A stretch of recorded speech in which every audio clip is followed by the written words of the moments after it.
Okay. So I want to be able to make sure that we at least have, how many should we be expecting? Anyone? How many folks should come in today? 36? Okay, so I'm going to say a quick congratulations once we touch 30, but can somebody tell me who's the monster on the left bottom? Is it Frankenstein? Frankenstein is the overall theme. Frankenstein. So Frankenstein had 6 monsters. You must go and look up our Instagram once. Are you all on our Instagram? Okay, let me. Yeah, please go and join the Instagram, because if not anything else, you'll find it very valuable in terms of the content that is there, right? And that allows you to give feedback as well as to what you'd like to see. So I think the lower one, gas emission. I think. Absolutely. I think you will get an extra brownie point on that one. I can assure you that. All right. So let's begin, because we have a lot to cover today. Please make sure that your teammates joined in. Okay. Right. So let me start again. So I am joined by the Ogli team and Nishka ma'am, Nitishka ma'am specifically. She'll take the session on what you can expect. But before I begin, congratulations to all of you for making it today, because it's not easy. It was quite fiercely competitive. You know that you all kept us awake at night, right? We were just busy calculating the scores and tallying it. So congratulations on that. Okay, so let's just go. What I'm going to cover in this orientation is I'm going to just go over the refreshed logistics. You know, this information has been floated on the group, so I'll go faster on it. One is that you know your timings for tomorrow, all of you. It is in the PDF, so keep your time aside. I did have some requests of school being there, but please cater to that yourself. We will pay the debates tomorrow, finish the result declaration by EOD, so that we can get on to the finals. Okay, so congratulations on making it so far.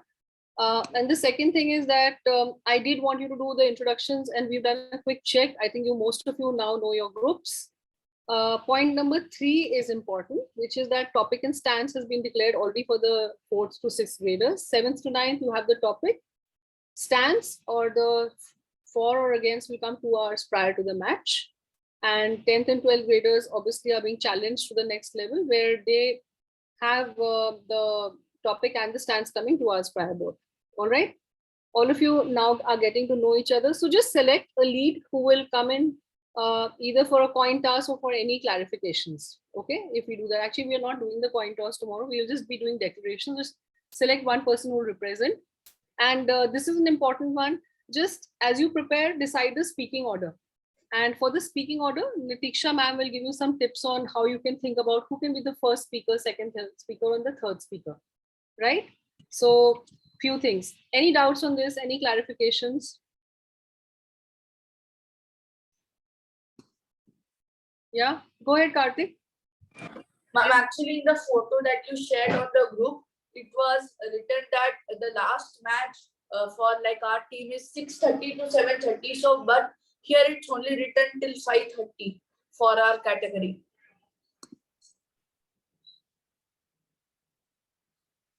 You are category 7 to 9? Yes, ma'am. So your match is till 5:30. Okay, ma'am. Yeah. Okay, I'm coming to that. Just ask me doubts on what I have gone through, because then I'll keep clarifying.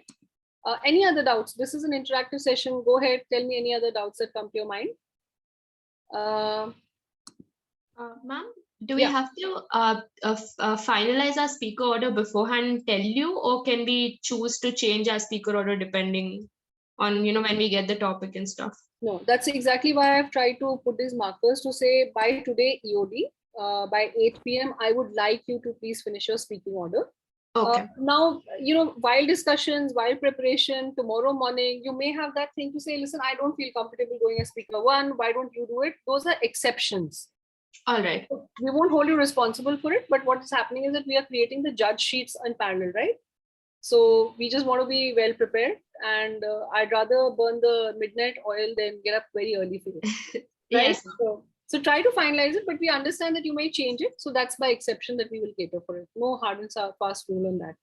All right. Thank you, ma'am. And Nitiksha will take you through what is the expectation from a first, second, third speaker. So it gives you an idea of who can play that role best in your team. right? And it tends to change, so it's all right. May I move forward? Yes, Anaga, hi. I can't make out what's Anaga's grade now. Please, can you all put grades, please? Because it changed. It helps me to align to who I'm speaking to. Yes, Anaga, go ahead with your question. And then grade 5, ma'am. Okay, fine. Go ahead, go ahead. Yes, ma'am. So my doubt was, for instance, first the proposition speaker goes, then the opposition Okay, speaker. once again, Anaga, we are going to cover that. So allow us to come back to that. And what I will do is for this conversation. It's not that. When the proposition speaker talks, does it have to be a reply speech or a constructive speech, which they have created? We'll come to that. Anaga, we have some slides only on this, so we'll come to that. If there are no further questions of what I've covered, then I'd like to move forward. Here is my suggestion to all of you. Hear what we have to say and then ask your doubts. So what is the time check? We are sitting at 6:06 right now. Give us 10-15 minutes to cover what we are covering. Listen carefully, and then let's do a doubt session. And for the doubt session for the junior teams over here, which is grade 6 and below, I will take you to the breakout room as well, so we can spend some more time. Okay, Karthik, thank you so much for putting that hand down. Okay, moving ahead, you all are clear on your motions. I think that is declared on the group. So let's go. And we have the schedule in place. So this has been covered. Nitiksha ma'am, is it all right if I invite you over to take the sessions now for the format structure onwards? Yeah, definitely. So, hello everyone, and congratulations for making it so far to the semi-finals. It was a cutthroat competition, no overstatement there. But as far as the format is concerned for like the semi-finals, it's very different from what you did. Not very different, but substantially different from the qualifiers. So it's important that you listen close if you aren't familiar with the Asian parliamentary format. So the Asian parliamentary format is all about teamwork, right? That's why you've been divided into teams. Every team will be having 3 speakers, and refer to this figure as and when I like explain what the Asian parliamentary format entails, right? So out of the 3 people that you have, speaker roles are important to be determined and for you to understand what speaker role fulfillment looks like. So the first speaker is your prime minister, right, from the government. That is, if you're proposition, they are generally called prime minister, right, the first speaker from proposition, followed by the first speaker from opposition, who is your leader of opposition, and followed by the second speaker from proposition, who is the deputy prime minister, and then the second speaker from opposition is your deputy leader of opposition, and then on to the third speaker of the government side is called the government whip, and the third speaker from opposition is called the opposition whip. Not like you need to know the names of these speakers as such or the technicalities, but just role fulfillment is important for you to understand, so that whichever speaker you go as, you are certain that you are doing your bit to make the team win, right? So this is the order in which you speak, right? So do be careful of how you go about delivering your speeches, and that each speech, I mean, you're always supposed to deliver your speech after somebody else from the other team has delivered theirs. So it's alternative, right? Your participation from as a team. On to the next slide. Okay, so here's the thing. Now there are variations according to the grades that you're in. Okay, just so it's according to your abilities, and the format has been modified so for your convenience.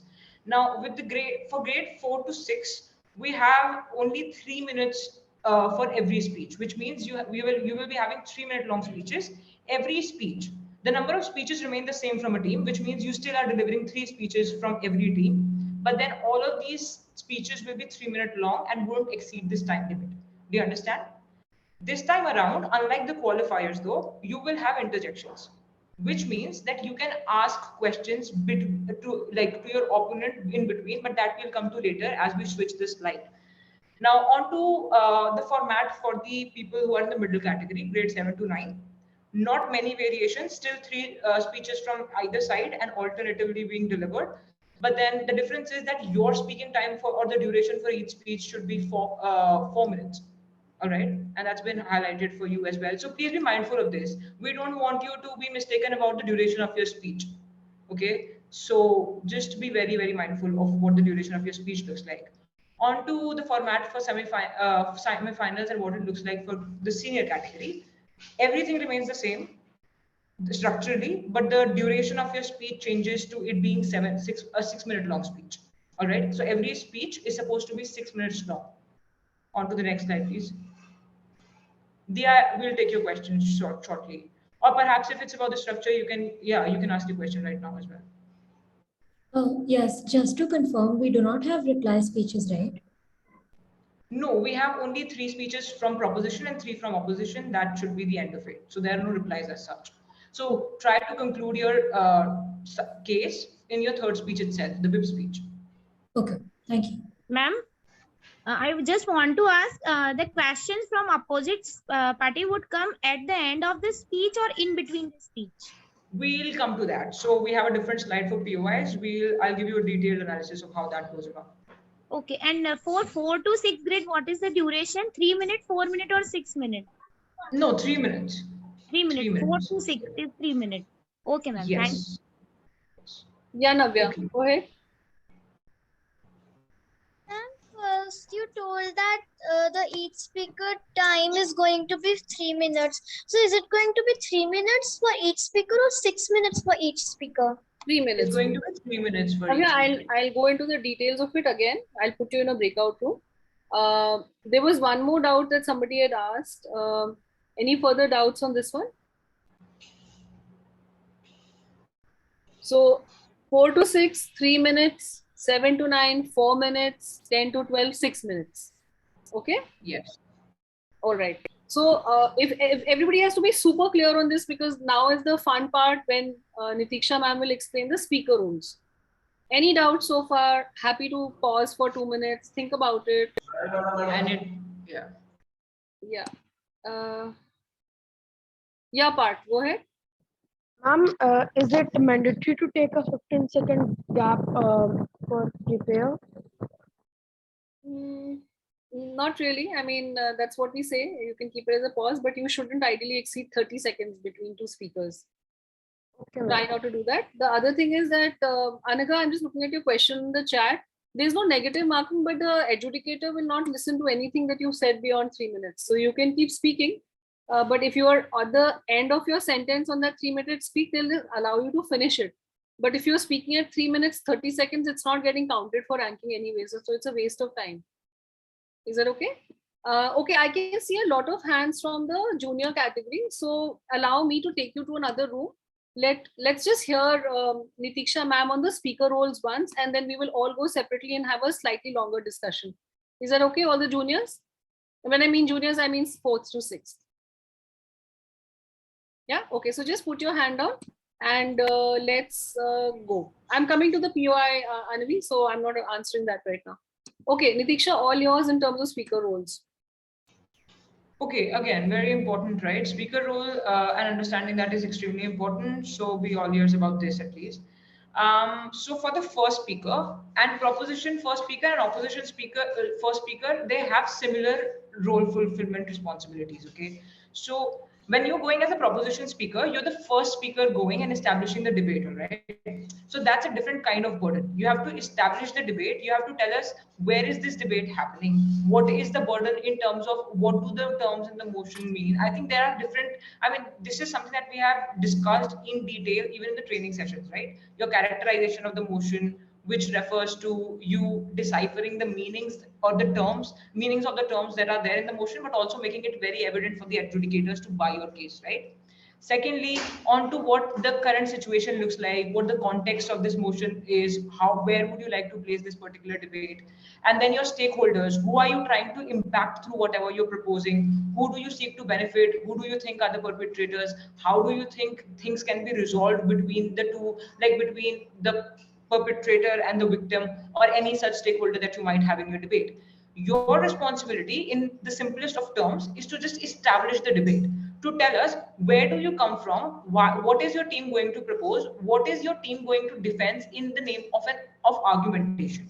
So the first speaker role is not as much about rebutting, because you basically have nothing to rebut yet if you're the first speaker in the debate, especially Prime Minister. You are just establishing your debate. The most you can do to be engaging even before somebody else has spoken from the other side is to preempt, right? To already anticipate what they might say and just involve it in your first speech, saying that we are anticipating these kinds of arguments from the other side, but we don't think they should stand because of such and such reasons. All right. Preemption is not the most important thing, especially for the junior category. It's just recommended for the senior category and people who have had some debating experience. I was going to come to that. So all the juniors who are listening in, don't worry if this becomes too complex for you. We just want you to hear it. But if you have any doubts of it, I'll come and answer it. This guidance is more for the senior category. Because some of you are smart enough and most of you are smart enough, we just want you to hear the conversation. Don't get worried about it. Nitisha, what I would like you to do, if you can, just take an example. So some motion that you maybe have done earlier. Yes. If you can just, I think we can try doing that. Just an example. So let's take a motion that we've already had some discussion on. It's one of the training sessions. Let's just say this house supports fast fashion. I think everybody is familiar with every term in this motion. So if this house supports fast fashion were to be a motion for you to debate on, you as the first speaker from the government side, the proposition side, call it whatever, are responsible for telling us what fast fashion is. That is what definition of the terms would mean. You are supposed to tell me, if I'm the adjudicator, what is fast fashion according to you, right? How would you be pushing your arguments according to what fast fashion means to you, right? Then you'd be giving me perhaps 2 or 3 arguments that your team is going to talk about in detail. So you are signposting your arguments. You are telling us what is it that is to come in our speeches, like the speeches that are yet to come, and what can you expect from a case, and how do we aim to tackle with the other side, right? Which is to say, when I say preemption, you can also think of it as me saying, so if we are saying this house supports fast fashion, I can assume that the opposition will probably say that we no, we don't support fast fashion because it's ecologically destructive, as simple as that. So I try to rebut that point even before it is made. So I say that, okay, it's ecologically destructive, but then it should be taken down, or its impact in the society should be gradually reduced and not done away with in no time, like immediately or urgently, right? Because it impacts the employment opportunities, so on and so forth. Now, on to the opposition speaker and role fulfillment for the leader of opposition or the first speaker from the opposition side. What do you do as an LO?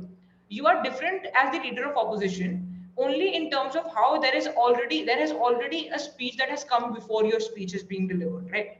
Which means you have one speech to deal with, which is from your opposition side.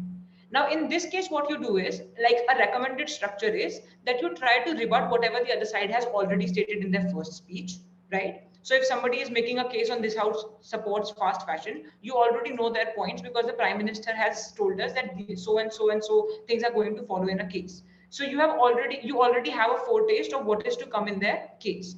Now, what you do is you try to destroy those arguments in the first place so that their second speaker cannot pursue the same arguments. That's rebuttals, right? So you try to rebut the case as much as possible. But as leader of opposition, another layer of responsibility that falls on you is to make a case for yourself. Destroying the other side's case is not enough. It is important to have your own case. For example, if I as opposition do not support fast fashion, what am I in favor of, right? Should something replace fast fashion? Should this remain a vacuum wherein fast fashion doesn't have to exist at all? I mean, there was a time when fast fashion didn't exist and we were still doing pretty well as like humanity in general, right? So, but you have to give me an alternative. If you don't support fast fashion, what does a world without fast fashion look like in your paradigm? Is that understood? You can't just say that I have destroyed the other side's arguments and that's why I'm bound to win this debate. All right. So, as leader of opposition, only 2 layers of responsibilities. One, rebut what the other side is saying. Secondly, defend your own case and tell the adjudicators that this is what we have from our side of the house and this is what we did during case prep and we'd like to share with you all. Slide change, please. On to the second speaker role. Now, second speaker role is the make it or break it speech, to be honest, because this has to be very content heavy, not in terms of it being very technical, but very explanatory, right? What does explanatory mean? Whatever your first speaker has said, you have to go ahead and strengthen those points because there's only so much a first speaker can do in a 3 minute or 6 minute or 5 minute long speech, right? If I'm going as a first speaker, I have a lot to do. I have characterization, I have status quo, I have stakeholders. So what do I do in my second speech?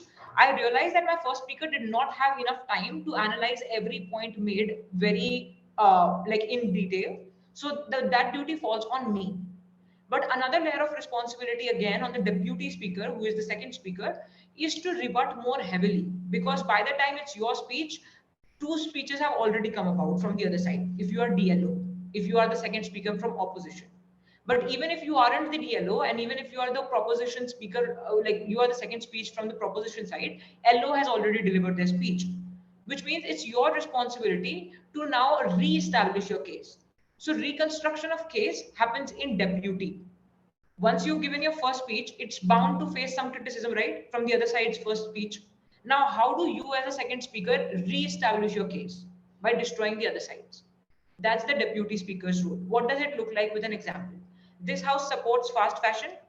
Proposition side has made its points, right? It could be point 1, point 2, point 3. All right. Opposition, leader of opposition has said something against those points, points 4, 5, and 6, to counter the first 3 points given by the proposition. Now, what is deputy supposed to do from the government side?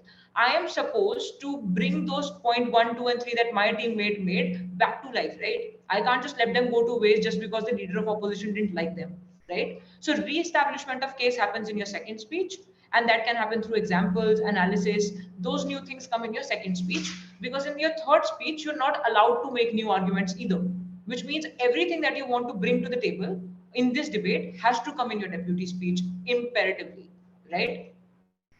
On to the next slide. And the speaker role for like the deputy speech remains the same on both sides, deputy prime minister and leader of opposition. All right, third speaker role, again, very important for the debate. What you can understand this as, this speech can be easily understood as a biased adjudication. What is adjudication? The judgment, like delivering a verdict, me deciding who gets the debate. Now, your third speech is always a biased adjudication, which means I try to look at this debate from a judge's perspective, from an adjudicator's perspective. But then the difference between me as the third speaker from a team and the adjudicator is that I am a biased adjudicator. Do you understand? I am biased towards my case, which means I am going to try to compare both the sides. You are supposed, this is called weighing. Okay, you weigh the cases. My team has made a case and the other team has made a case by the preceding two speeches from either side. My role is to see what has been said so far as the third speaker and try to compare those two things. Okay, my side has said this house supports fast fashion for reason A. The other side has said this house does not support fast fashion for reason B. I have to take both reason A and reason B to compare them. And if I am from the proposition side, then I'm going to be saying that reason A takes over reason B because of so and so reason, and that's why this clash should fall on our side. Do you guys understand? So you have to weigh. Weighing is just comparing. If you don't compare in your third speech, it's not going to be an effective speech. So just remember, whenever you're delivering the third speech, it's all about comparison. It's not about only engaging with your case that, oh, no, I'm not going to listen to this other side because my case was so invulnerable from the start. That's not how a debate works, right? You have to be engaging and charitable to the other side.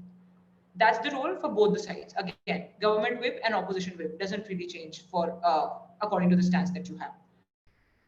Yeah. So Nitiksha, what we can do, and for all of you, keep your doubts handy. I will take the junior sections to the breakout room, Nitiksha, for any doubts that they may have. If you can just finish with the POI, then we will open it up for doubts. Yeah? Yeah, POI, that's one. Yeah, so we'll just move to the point of information. Nitiksha, we're doing this for grade 7 and above. Sure, yes. Okay, now about the point of information. Now, this is something that's very crucial in the Asian parliamentary format, at least. Also, you have time to engage with almost every speaker by asking POIs, right? So what happens is that if you are able to engage with every speaker, you get that chance through POIs. Right? To facilitate that engagement, even if you couldn't anticipate at your deputy speech what the whip is going to say because they are third speaker and your second speaker, you get that chance through POIs.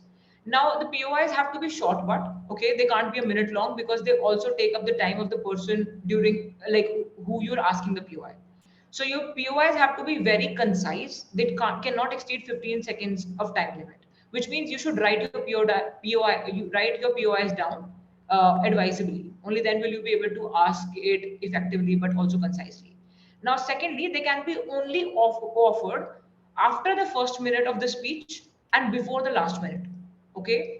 The first minute and the last minute is called the protected time, which means the speaker is free to start and conclude their debate respectively in that time. You are not allowed to disturb them.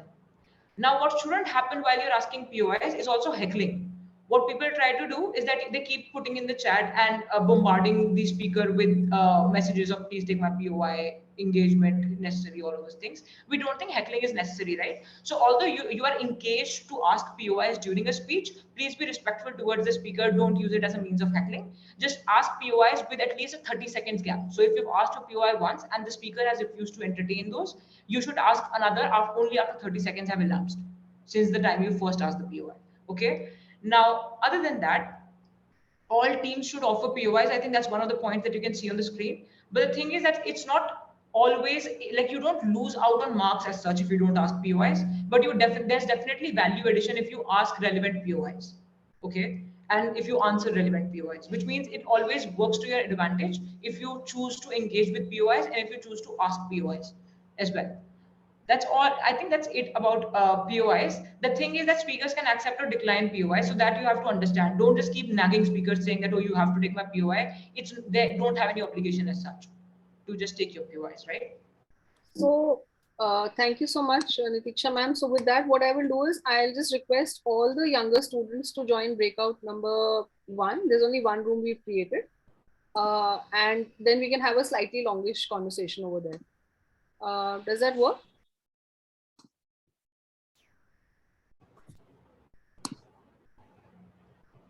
Yeah. So Vedanshi's come in. All of the younger students and Kamal and Viveka, you could help me there in case they're struggling to move themselves. Ma'am, this breakout rooms is not working, ma'am. We are touching it, but it is not. No, we'll just move you. So Kamal, Devika, if you can just help me put the you junior students onto the breakout room, then I will just have a quick chat with them. Amber, we can't make out what your grade is. Ma'am, I'm not able to rename myself right now. Whenever I click on it, it pins myself. Just call out, just raise your hands, whoever is not able to move out and is a junior category. Just do a raise of hands quickly. We'll Ma'am, I'm in grade 6, so I think I'm in the junior category. Yeah, no, I'm just saying just do a raise of hands, whoever needs to move. So Nishit, I can see you done that. I'm just assigning you. And Amber. So, yeah, Amish. Kamal, can you just keep moving them there? Sure. I'll just join that room and start the conversation. Okay, so let me move.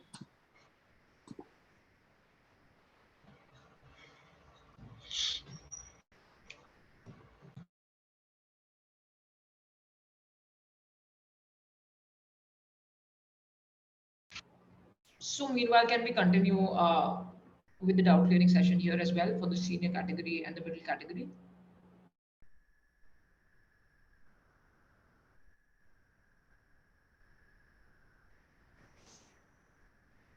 Hey guys, don't start raising your hands just yet because there are people who are going to the breakout room and they've raised their hands for a different reason.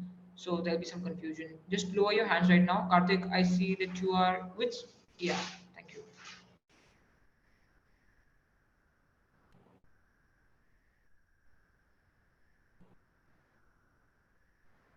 Arna, are you in junior category? It's 4 to 6. Okay, sure. We're sending.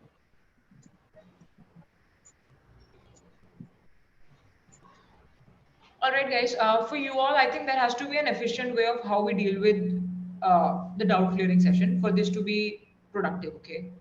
Please don't repeat questions. How does that happen? Only when you listen to everybody's queries and not just wait for your own to come, right? And ask a question, but also be very like respectful listeners. That's one thing I definitely recommend because we end up repeating the same questions, right? And that becomes draining for a person who is actually paying attention. With that caveat, I think we can begin with the questions. Just raise your hands if you have doubts about anything that is to happen tomorrow. I'll take you, Karthik, first. Yes, ma'am. So, ma'am, I was asking that you said that it is not mandatory to ask a PII.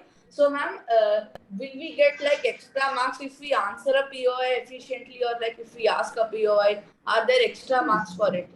Yeah, got it. I think it's entirely upon the adjudicator's discretion, right? If you have asked a POI, and I think it's very relevant because it's an obvious loophole in the other side that you have highlighted through your POI, I'm bound to give you more marks, right? I'm bound to give you better scores and speaks. But then if I think you're asking the POI only to heckle the person or only to discompose them so that they are not able to deliver effective speeches, then you might not be marked for your POIs, right? So it depends on the quality of the POI, and it depends on how much of the case has been destroyed by the value of this POI. Because understand that POIs are very relevant in so far as you can actually point out that one very obvious loophole in the other side speech, and they won't be able to respond to your POI is because it's a loophole. So that way you are able to underscore that very evident problem in the other side's case. That's what POIs are for. But they have to be used for the right purpose and at the right time as well. So it depends on the quality of POI, it depends on the adjudicator's understanding of your case. But asking and answering POIs generally helps if you're doing it on like with a meaningful purpose. Ma'am, I also have another doubt. Yes, go ahead. Ma'am, actually, is it like, will we mark better if we use like a better English words? Like if we say for impossible, we use another complex word. So are there better? I get it. All right. That's a very good question, right? Because oftentimes we fail to understand the debates are more about what we are conveying and not about how we're conveying it, right? So I don't think words are as important, which means, I mean, it's important for you to express what you want to say effectively and choose the words that you already have in your existing vocabulary to do that. I don't think you need to mug up words or suddenly open the dictionary and burn the midnight oil with it. It's really not recommended because it really doesn't matter. So even so, you are being marked for manner, method, and matter. Matter means your content. As long as your content is rich, you can express it in the simplest forms, and you'll get your scores for that. I think the simpler the language, the better your message is conveyed, and the better scores you get. So try to keep your language simple. Even if you've come across a heavy word, for example, greenwashing in fast fashion is a concept that you want the adjudicators to understand. I highly recommend that you only mention it once and then try to explain what greenwashing is in your own words. It helps in two ways. One, it shows to the adjudicators that you yourself have clarity of thought and it's not copy paste from the internet. Secondly, it's conveyed even to the other side well, which means they will be able to engage with it better because they understand the concept you're trying to explain. Does that answer? Yes, ma'am. And ma'am, I didn't really get the motion for the semi-finals for my category. I couldn't quite understand it. Just put that in the chat, okay? Just put the motion in the chat. What is the motion and your doubt exactly? Because motion queries I will take later. Right now, I'm taking other queries about whatever I said just now. Prabhav? So, ma'am, for example, if someone's asked us a POI at a certain time and we have it prepared in our speech at a later time, or if some other person is delivering the same thing, so can we postpone the answer instead of completely disregarding it? You can, okay, so this is how it happens. If I'm delivering a speech, Prabhav, you as my opposition speaker can say POI in the chat. I will say no, not right now. Or I will say, okay, your POI. So only when I give you the assent to ask your POI will you be able to ask it. So if you can't take the POI right now, just say decline. Okay, you just decline the POI and they will not ask it. When you think you're ready for a POI, you can say that, okay, whatever POI you wanted to ask, then ask me now. Okay, so once we're done with the speech, then we can tell them to ask. No. Once you have to take the POI after the first minute and before the last minute of your speech, which means you can't take it after your speech. That's for sure. But the way of going about POI is that whenever you're ready to take a POI, just say, okay, now I'm ready for a POI, throw. Cool. And if somebody is asking you constantly, then you can just decline that I won't take any POIs before the 4th minute, or I'll ask when I need a POI. So we say, what we're trying to do is that we are literally in the middle of our speech, we are trying to address a question. Yeah, that happens in APDs. Okay. So you can complete your sentence, right? That's what it is. I am in the middle of a sentence. Somebody stated POI. I can say I'll take it after making this point, and they'll listen. Okay. Yes, now I get it. Thank you. Yeah. Anvi? Ma'am, all speeches except for the first speech by the proposition would contain rebuttals if you exclude preemption. So, ma'am, would you recommend all of the speakers to partially prepare their speech, leaving some time for rebuttals, or prepare the entire speech on the spot? See, depends on what you're comfortable with, right?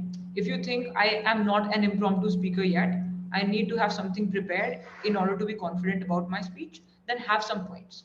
What I strongly recommend though, but you don't have to necessarily undertake that because I understand every debater has their unique style, is that you go ahead and write the points down that you can be making from your own side on the page, because even if you're preemptive and even if you have excellent preemption, it's the possibility of the other side bringing about points that you did not preempt is very high, right? At which point your preemptive arguments will not help. So just have all the arguments on a nice Google Doc, structure your speech and just speak it out. Yeah, I think that should work. Okay, ma'am. Nishka? Okay, and we do have another question? Yes, ma'am. I'm so sorry. Yeah, go ahead. No problem. Ma'am, can we request 1 minute for preparing our reply speech, or do we only have 15 seconds as mentioned in the slide? 15 seconds? Not really. You can ask for a minute. Yes, you can say, please give me a minute and I'll start shortly. Okay, thank you, ma'am. You're welcome. Nishka? Yes. So this was a sentence I had seen on one of the slides. The definitional challenge will be clarified by the second speaker, whether proposition or opposition. So I didn't quite get what definitional challenge is. Can you please explain? Okay, definitional challenge is just a fancy word for you not agreeing with the definition of the terms of the motion by from proposition. Simply put, if government says something that fast fashion according to us is this, and if you as opposition think that that's a bizarre definition of fast fashion, that's not what fast fashion means, I would like to redefine it because what proposition is saying is absolutely irrational, then you get to do it, which means you challenge their definition as wrong, as factually incorrect or incomplete, whatever, and you choose to add to it or completely do away with it and re-establish yours. Does that make sense? Yes, thank you. Welcome. Karthik, I'll take you in a minute because I've already answered some of your queries. Yuvika?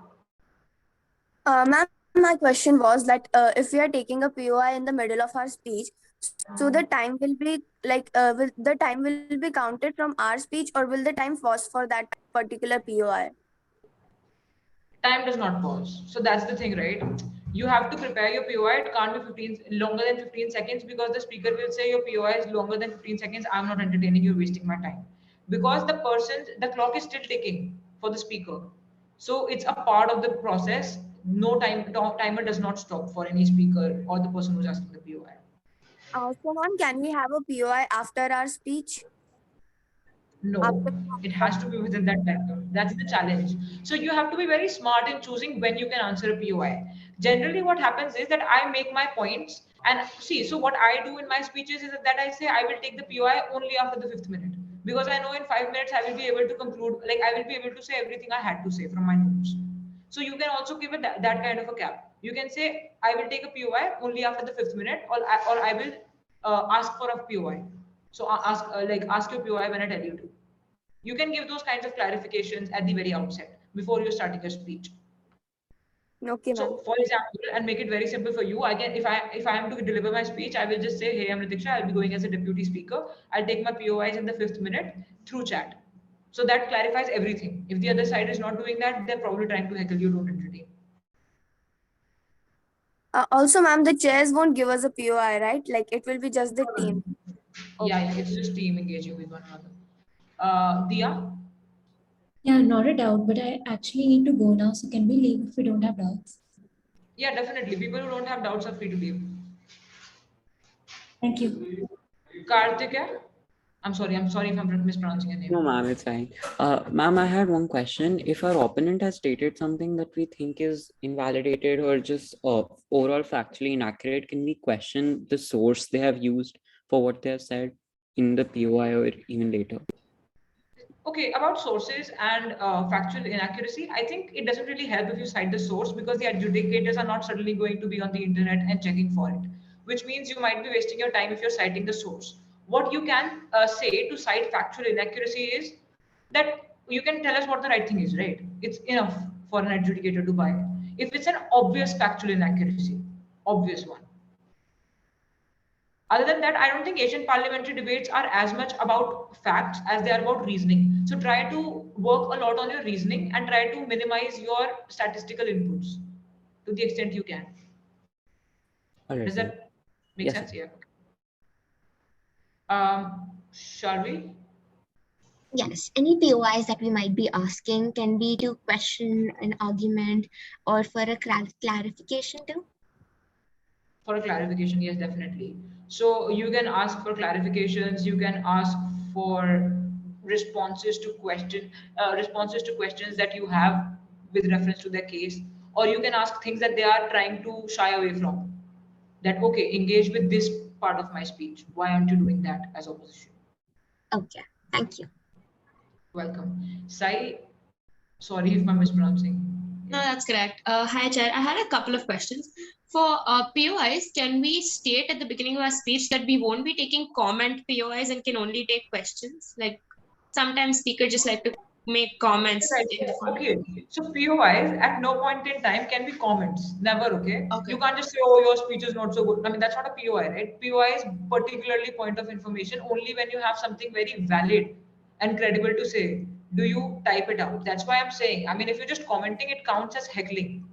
And Yeah, that's no, not allowed. in the PPT, it said 1 minute questions or comments under 15 seconds. That's why No, I just no, said I think that's don't consider that, please. Thank you for raising this point.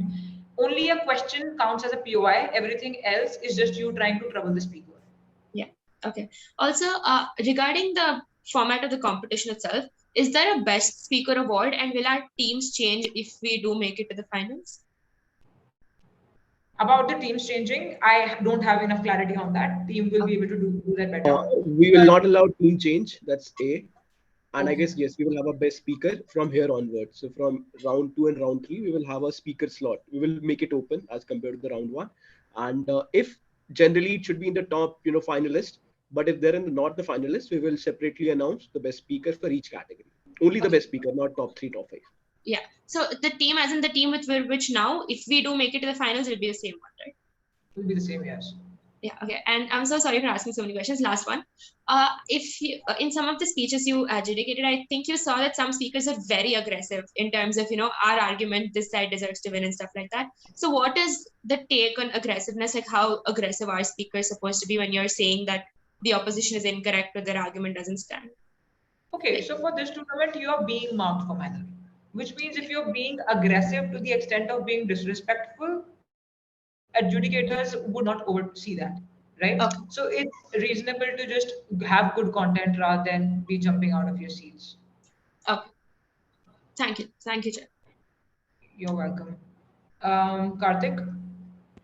Yeah, ma'am. So, ma'am, for our category, the speech time is 4 minutes. So, 3 speeches each from the proposition and opposition side. So, it counts for 24 minutes. So, then how is the match time 45 minutes? Okay, there's a lot of things, right? There's chair introduction, there's adjudicator's introduction, there's reiteration of rules, then there's speaker introduction, then you go deliver your speech. So, I mean, it's not exact time that's been cited, but it should finish within that time window is what's. So, ma'am, the verdict would be announced right after the debate? I don't think so, no. Not right after the debate. You'll have to wait for a while for the marks to be consolidated. Okay, ma'am. So, will there be adjudicator feedback? Yes, there's going to be oral adjudication from second round onwards, from semis onwards. So you will have a feedback on how you performed and where you were falling short. Okay. Okay, Adam, yes. Just wanted to ask something. I was going through your YouTube channel, and is it after finals we have something, or after it just ends the entire thing? No, I didn't get it. Sorry, your voice was a bit muffled to me. No, I was saying that after finals, does the entire thing end, or it still goes on? And No. After the finals, it just ends, and you have winners for every category. Okay. Yuvika? Ma'am, who is supposed to decide who will be the first speaker and the second speaker? Are teams supposed to decide them among themselves? We're supposed to decide, come to a settlement, and let the ugly team know so that we can enter your names in the And ma'am, score like sheet any accordingly. suggestions or like any tips on how can we choose the speakers? Yeah, definitely. Okay, good question, right? So while you're deciding who is should go as which speaker, it shouldn't be a random selection, right? Just think of yourself and what kind of a thinker you are. So sometimes, so if I know that I am able to analyze better, but I am not very rich on examples, which means I can't think about examples as promptly as my partner does. So I will go as deputy. Do you understand? Because I analyze better, and deputy is supposed to analyze better. If I think I can rebut very easily, and I find ready argument. I mean, arguments are readily available with me to use as rebuttals. Then I should go as deputy. Whoever is very comfortable with the idea of delivering impromptu speeches and doing well at them should go as deputy. Okay, ideally. If your first speaker should be the person who is just good with the structure of the speech, which means as long as they have a structure, they give characterization, status quo, stakeholder, and constructives without missing out on anything, they are the best person to go as the first speaker. So look for structure for the first speaker, analytical skills for the second speaker, and for the third speaker, it's very important for them to have clarity of case and to understand both sides. So whoever is going as a third speaker from your team, the strongest advice I can give to the third speaker is that think of your case not from just from your side but also the other side, because eventually you're supposed to be weighing and comparing, right? So third speaker should be a person who is good at comparisons, who is good at giving a verdict but a biased one, so that their team should win. Ma'am, Does another that question. Yeah, it helps. Another question, ma'am. Like for the finals, will a whole team be selected, or one particular person from each team will be selected? And also, while doing this, like, will there be any bias for the first speaker or second speaker from a particular team? So for the finals, it's again teamwork, right? It's WSDC format. So it's not like you'll be selected on an independent basis. Come on, sir, it's not like they're being selected independently, right? The teams remain unchanged. Yeah, team will remain the same. So from semifinals, you have two. So for each category, there are two semifinals. That means the winning team will automatically qualifies for the finals. Yeah, so it's teamwork still. And about speaker roles, I don't think that influences anything. As long as you're fulfilling your role in whichever capacity you will, I mean, you have to do well as a team. So decide for yourself, right? Speaker roles do not matter. Teamwork does. Thank you, ma'am. Okay. Yuvika, you can lower your hand just so there's less confusion. Yes. Adam, I'll take your question. I had actually asked and I forgot to load on my hand. Okay, all right, yeah. Any other questions? Okay, Prabhav, Sai, yes. Prabhav followed by Sai. Could you please throw light on the motion for the 7th to 9th age category? Okay, let's come to motion clarification now. It would be really helpful if you guys could put in the motion in the chat for me, because I don't It's have already there. I have an unrelated doubt, unrelated to motion. Can I just ask that and leave, please? Yeah. Yeah, you can ask me that. Yeah, just one thing. Just all the juniors, we were done with our orientation. So if you have further doubts, you can put it on the WhatsApp group as well. You don't have to be on this call, right? I just leave it optional to you. Is that okay? So all the juniors can leave because now the senior category is discussing their motions, right? Okay. Yeah, please carry on, Nitiksha. Yeah. This house will require all historically major polluters to open their borders to environmental refugees. This particular motion, which is for the middle category, if you have any doubts regarding this at all, ask me now. Ma'am, I don't understand this motion at all. At all? Okay. So this house will require all historically major polluters, historically major polluters being the keyword here. Historically is just people who have caused harm to the environment in the past, right? So they've been doing it. It has been a process. This is a retrospective thing, right? Polluters are just people who cause harm to the environment. It's up to you to decide what kind of polluters you're focalizing on. Are these, I mean, these could be individuals, these could be corporations, these could be industries. I don't know. It's on you to decide. Okay. To open their borders is just like national borders. I hope that, I mean, there's nothing, it's pretty self-explanatory. Borders is national borders. I mean, I don't think that's up for debate.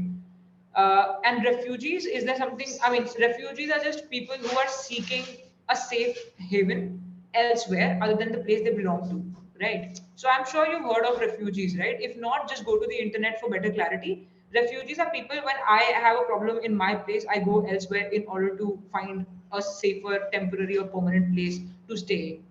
And the other country has to weather my expenses sometimes.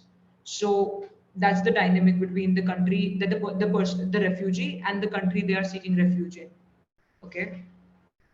Are there still any other doubts that I can cater to? So the entire motion means that would you prefer, it's not about would you prefer, if you proposition, you will just say that yes, historically major polluters should open their borders to environmental refugees. Now, historically major polluters in this case definitely can't be individuals, because we are not talking about me being a polluter and then perhaps Anvi be, no, me being a person who has been a polluter and Anvi being a person I'm seeking refuge in the house of. I mean, you don't seek refuge on an individual level, right? It has to be historically major polluter as a collective, as a country. Do you understand? A country gives refuge to somebody. So first you identify this major polluter, then you talk about what their obligation is and how they can fulfill it by giving refugees, so on and so forth. Any other thing that I can help you with in this motion? Ma'am, what do you mean by environmental refugees? Environmental refugees are people who are seeking help because the place that they were in is ecologically destroyed. Do you understand? I'll just give you an example. So India was exploited, right? Resources were also exploited in India, which means oftentimes the Britishers are blamed for the ecological harm that is there in it, that has been caused to India, that we're still suffering from.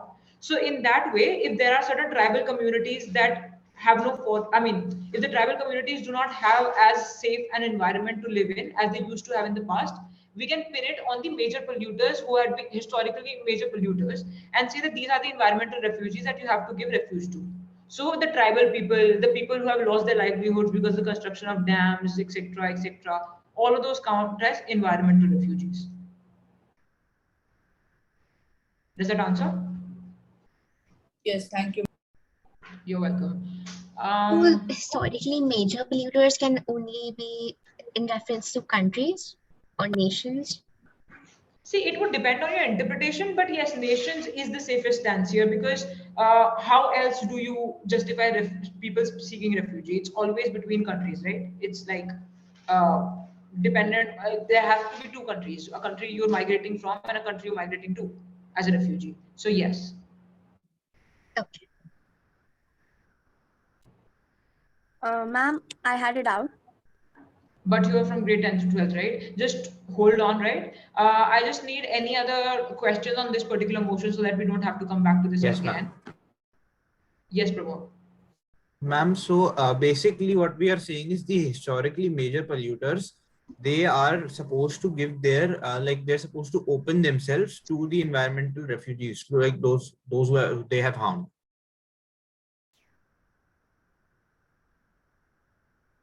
Level, and you can do that on a consequence level, that's on you, but that's the burden on you. Yes, you have to justify why it's right and it should be done by the environment, like the polluters. Ma'am, the speaker introduction would be given by the ugly team, or we have to give our introduction, like we are prime minister, deputy prime minister, or like leader of opposition? You can just say, hi, I'm Karthik, I'll be going as the prime minister. That doesn't take time at all. You can say, start my timer after I've introduced myself. That's easy. Okay, ma'am. Okay, I think no other doubts with reference to this particular motion. Where is the senior category motion? I can't see it here. Is it there in the chat? Am I overlooking it? 1 second, Nitiksha, I'll just post it for you.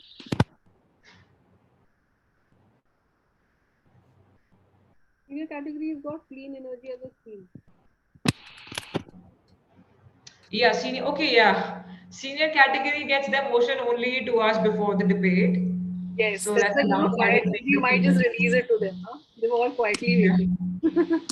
So senior category, that's the new thing that we've added, is that you get a theme of clean energy as against a larger, sustainability based debates. I Okay, just put on the chat. So clean energy yeah. is the theme Topic will obviously come to us back. So that's it for you all. Motion clarification isn't required for you. So Yuvika, I'm wondering what are you wanting to ask us? Because I thought you needed a motion clarification. Actually, ma'am, I had this doubt throughout the qualifiers. So, like, are we supposed to address our particular motion on a national, from a national perspective or from a global perspective? For example, when I was giving the high-rise building speech, I've thought that like each country has a different infrastructure need. So, it's better to address it on a national perspective. So, how are we supposed to like expect it from the opposition also that they will address it on a national level or a global level? Unless qualified, unless stated, it is always at a global level. Yeah, yes. I mean, it's better to take a broader scope, right? Because if you're talking about India, the other side chooses to engage with not just India, America, England, whatnot. It'll be difficult for you to cater to those things because your viewpoint was more myopic. Noted, ma'am. All right. Sneha, I'll take your question. Yes, ma'am. Just in regards to logistics, I had a doubt in regards to the timings of the match tomorrow. If that slide can be shared again. Really sorry for the inconvenience, though. No worries. No, it's okay. Could you clarify, ma'am? Yeah, I mean, I'm just showing her the quick slide. It's on the group though. Sneh, can you see it? Yes, ma'am. Thank you very much. Sure. It's also pasted as a separate picture on the group. All right. Because I was confused in the PDF schedule, so that's why. I'm just putting it down. Okay, we haven't posted it because you're a 10th. Just one. I'm just. And also a debate question, ma'am. Yes, Sneha, shoot. Yes, sir. So in the motion that we got in the third round in regards to plastic conservation, etc., media representation of plastic, I felt that the motion required a bit too much of characterization from prop, and it could have been easily, one based upon characterization alone, that it could have just set it up in such a way that plastic is somewhat bad and we're going to target these particular communities. So how do you exactly characterize a certain motion while making it neutral and yet advantageous to you, so that it's not exactly unfair characterization and you're not called out for that as well? The most consequential way to go about this is to not just think about the case from your side of the house, but also from the other side of the house. If you are able to preempt effectively, you will be able to come to a characterization. So come to a characterization that you know the other side will buy, right? For example, if I'm characterizing developing countries, if I characterize it the right way, the opposition can't go ahead and possibly rebut that because it's factually accurate and it's also reasonable insofar as I'm not bizarrely characterizing the developing countries, right? So yeah, you have to think of it from the other side. That's the only way to go about it. So if I characterize it like this, would the other side have complaints about this characterization? And if so, why? Then fix it there. Okay, ma'am. Thank you. You're welcome. Adam? Just wanted to confirm we'll get the results tomorrow in the evening, right? Actually, ma'am, yeah. Yeah, absolutely. And then the finals will be on 25th. Finals will be on 25th, and I'll share the tentative time as well, but keep the day free. Don't leave it very occupied, right? Yeah.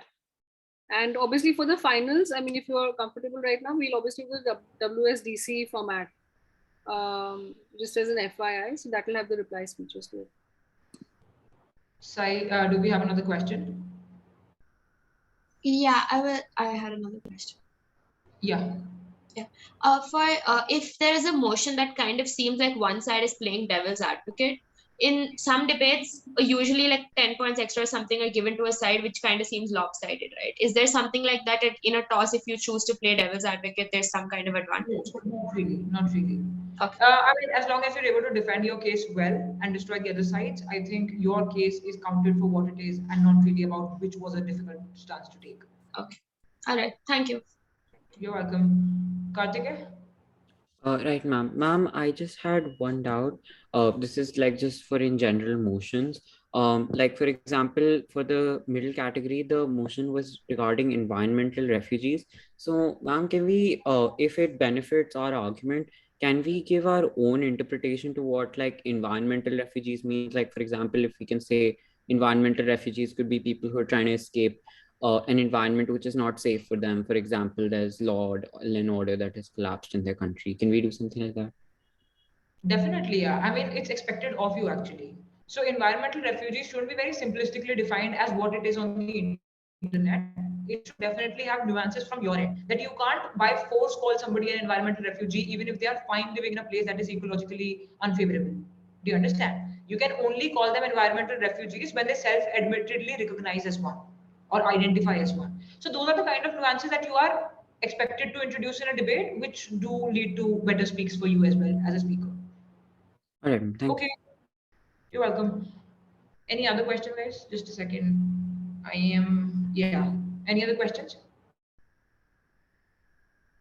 Oh, there are no questions? In that case, I think we can conclude the session. Okay, Karthik, yes. Ma'am, one last question, ma'am. What qualities does the third speaker need to have both from the proposition and opposition side? Okay, so the third speaker, like I said initially as well, always weighing. So don't just go about everything that you could say about your case has already been said about the first two speakers. So if you're just reiterating it, it's as bad as there not being a third speech.